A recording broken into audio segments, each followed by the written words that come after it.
Welcome back to episode 187 of the Bryan podcast. On today's show, Amazon's FAA approval for their drone expansion, Emirates challenges during the Dubai floods, United Airlines deep cleaning, Air India Express smuggling incident, United Airlines diverts due to another passenger disruption, French Air and Space Force GNSS jamming exercise, Qatar Airways to announce a major aircraft order, Air France opens a new cadet program, Yakstars pilot dies at an air show, Dubai International Airport passenger record, and IATA's Willie Walsh on aviation growth and emissions. How you doing, Paul? Hey, good morning, guys. Another cold morning in Josie. Very chilly outside. Yeah, it's bit of a nip for all the Saffers overseas at the moment. You're not missing out on much. No. Except it's quite cool when you walk outside in the morning and you got this very, very clear day in Joburg, which you don't always get. Yeah. And it's going to be bumpy as hell upstairs, but it's this sort of very, very crisp morning that you get right at the beginning of... It's actually not the beginning of winter. We're basically smack bang in the middle of it. But we just haven't had any cold, and now it's... No, it's hit us with a vengeance. But it's upon us. Joburg winters are weird because it's like freezing cold in the mornings and the evenings, but during the day, like around lunchtime, it gets warm enough that you can just about take your jacket off. It's like, multiple seasons in one day. Yeah, well, let's jump into it today. So Amazon Prime, they received FAA approval, and this is all to do with their drone story. The new permissions allow remote pilots to oversee drones with onboard detect and avoid systems. Amazon aims to deliver 500 million packages annually by drone, competing with Wing and Zipline. Expansion plans include Arizona, the UK, and Italy. Amazon is in South Africa now. Have you tried it yet? I haven't actually.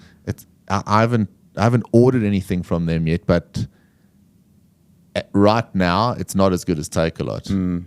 It's going to take a while to, I suppose, gain a bit of momentum. I was a bit disappointed because on your app, your Amazon app, which normally sent me straight to the American store, you can still shop at whichever one you want. I mean, you can still get stuff from the States, but the import duties are nuts. That's ridiculous. It's ridiculous. So it defaults now to the South African store, but there's just not a huge amount of stuff on it. The import duties are quite something because I'm pretty sure your wife does what mine does and buys stuff off of Temu.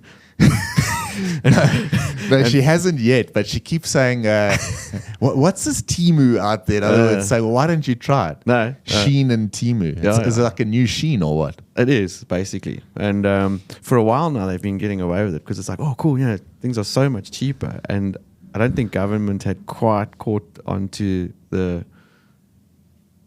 import duties, and now all of a sudden someone's woken up and it's exponentially more expensive. Or I've heard something because someone was speaking about this. You got to keep your order under. It's better to order 10 things under 2,000 rand than ordering one 8,000 rand thing or something. Yeah, something like that. Yeah, so it's mostly like clothing because apparently I don't know, I haven't tried it, but like. The clothing in it's not bad quality, and really? They quite like it. So it's like smallish items, but I don't know. Look, that's Val's department.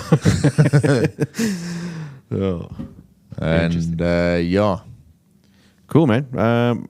The next story we see Emirates President Sir Tim Clark described the April floods in Dubai as like being under attack. And say that again. Yeah, admitting the airline needs to be more dynamic in future extreme weather situations. At the IATA meeting, he highlighted Emirates' struggles, including 400 cancelled flights. That's insane. Nuts, eh? Clark also emphasizes the importance of seatbelt use after a fatal turbulence event on the Singapore Airlines flight SQ321 just last week. Speaking of that, Almac sent us comments on YouTube, I think it was.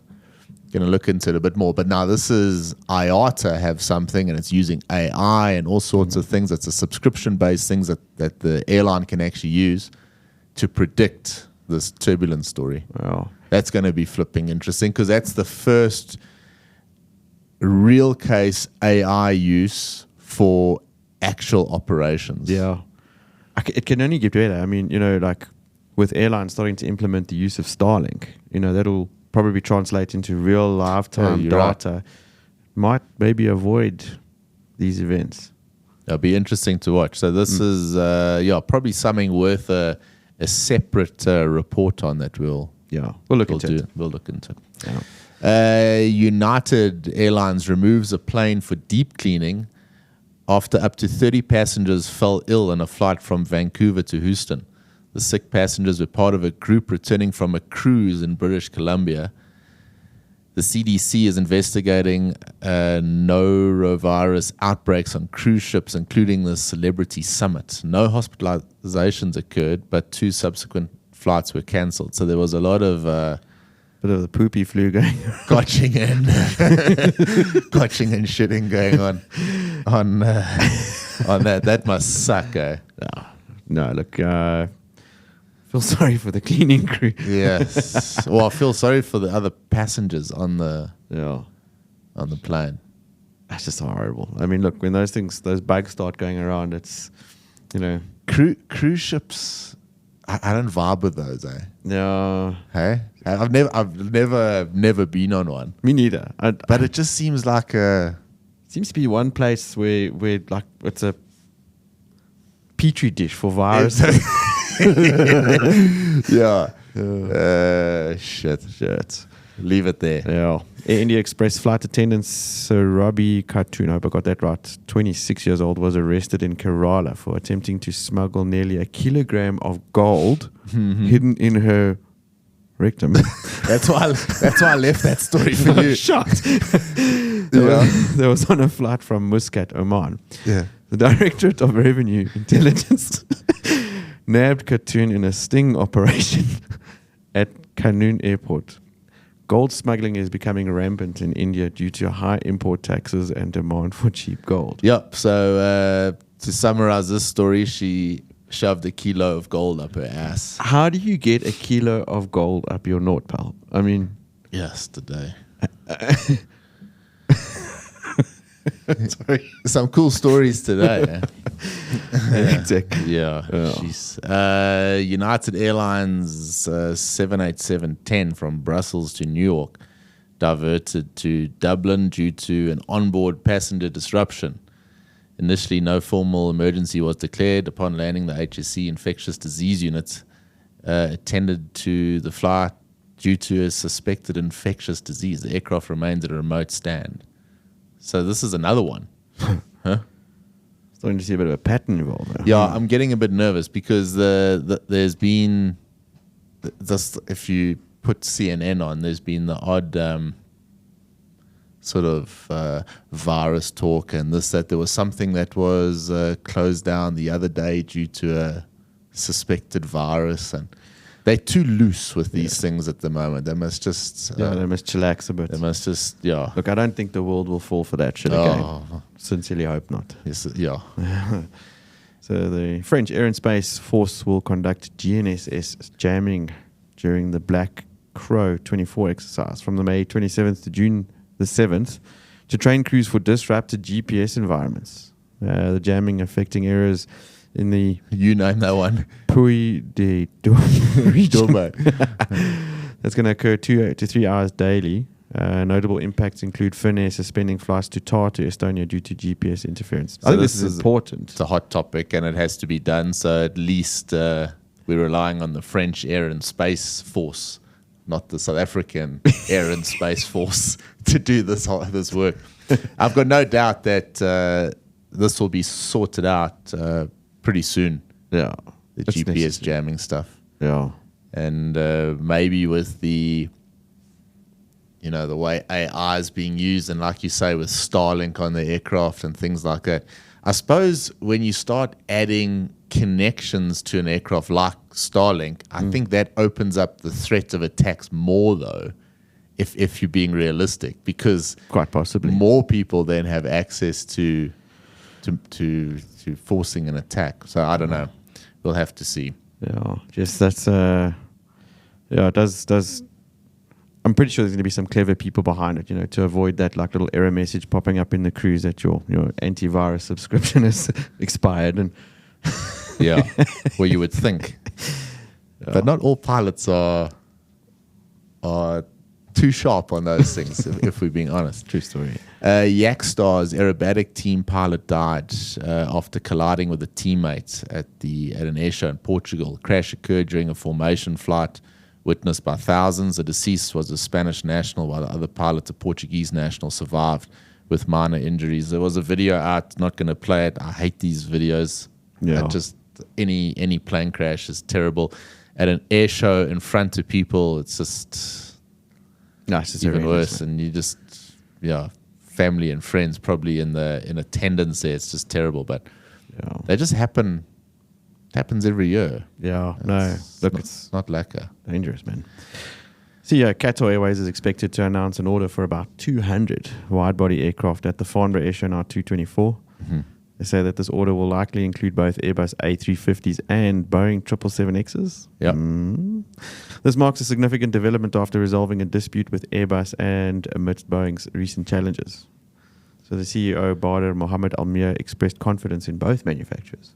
Speaking of the CEO, he's quite highly praised, and everything he's said and done so far speaks of he seems to be the man for the job.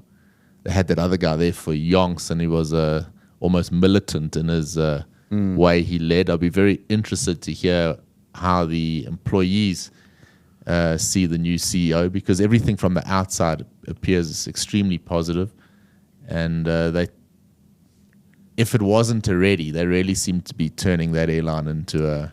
You make a point there, because for a long while there was always some negative sentiments around the working environments there, and that seems to have petered out recently. So I haven't heard anything, and it just seems it actually seems from the outside like a cool place to work. In saying that, we've had a lot from Riyadh. We've spoken about a lot. Emirates have been doing mad hiring. Every time I put on LinkedIn, there's a Emirates roadshow somewhere. I haven't seen the same from Qatar, but maybe they've got enough people already, or maybe they're planning on a big hiring streak later on. Yeah. There are not enough pilots, Ryan. There simply aren't. There's another story here. Let me try and find it because it ties in. But the Air France Cadet program. Yeah. This is going to become the norm. I think you're going to have proper cadet programs. Selected candidates undergo a 24-month training course, fully supported by Air France and partner schools, qualifying them to fly the Airbus A220, 320, or the 737s for Air France and Transavia. The campaign promoting diversity and gender equality runs until the 15th of July 2024. What diversity and gender equality have to do with cadet pilot training, God alone knows. Oh, fuck. But I think this is the way the airlines are going to have to go. And if you think about it these days, if your lighty wants to go and become a pilot, let's say he's of age to become a pilot now, it really is expensive, and it's almost. I wonder if it's getting towards the point of it's actually not worth it. If for the prospects that are there and what it's going to cost. However, when programs like this run, and you're getting quality training, you're going to go into a quality job afterwards. Sure, you're going to be stuck with that airline for a while, but if you're French, I'd assume that flying for Air France at the beginning to the end of your career is not the worst gig in the world. Obviously, this is operating on that different license, that multi-pilot. Yeah, multi-pilot license. Yeah. Multi-pilot license, but so it's got its restrictions, because it means that with that license, you can only fly a particular type of aircraft for that airline. You're stuck with that airline, but for a legacy airline like that, kind of makes sense. For a legacy airline, it does make sense. Because it doesn't for another. Because during the pandemic, obviously a lot of these pilots, and it wasn't with Air France, but there were some other airlines that stopped operations. They had to get rid of those pilots, so their multi-pilot license didn't work somewhere else. So negatives to it, but I think cadet programs are the way forward for these big airlines. And you wonder, because on the flip side of the coin, you take it, you're paying the in South African terms, nearly R1 million to qualify as a commercial pilot now. And you don't have the guarantee always of having a job right away. Well, historically it was like that. Now it's a little bit better. Most young commercial pilots are getting jobs fairly quickly, but there's still that element of, what if you're going to spend a hell of a lot of money with no real guarantee? These programs are cool. I think the guarantee in this day and age is golden if you're spending that amount of money. There's too many other options, because back in our day, you could become a pilot or you could go to university. Are the youngsters still going to university? I don't know. Hey? I mean, surely university is not as required these days. I mean, the youngsters sitting there on their computers that have managed to build fancy systems using AI and all this stuff, do they need to go to university? Methinks not. I think, looking forward into the future, it might suffice where you just, get a qualification certificate by YouTube and yeah. I suppose at the end of the day, the qualification of going to university still holds weight in terms that it does show a potential employer that you have the willpower and the grit to stick with something for an extended period of time. But in terms of what you're learning there, how are universities staying up to speed with what's coming out? You know what I mean? The courses and the curriculums are, do they adapt that quickly to new tech? Stuff is changing every day. How do they stay up to speed? You can have a course on, we're talking about AR, but you use AR. You have a course on AR from 2 months ago without the new revelation of GPT 4.0 and these, Claude 3 or whatever the latest one is. You're out of date. So that's also a very interesting separate topic of discussion, Yep. I suppose.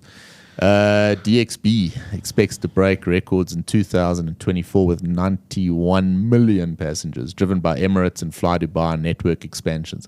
Fly Dubai seems to be going bonkers. Hectic.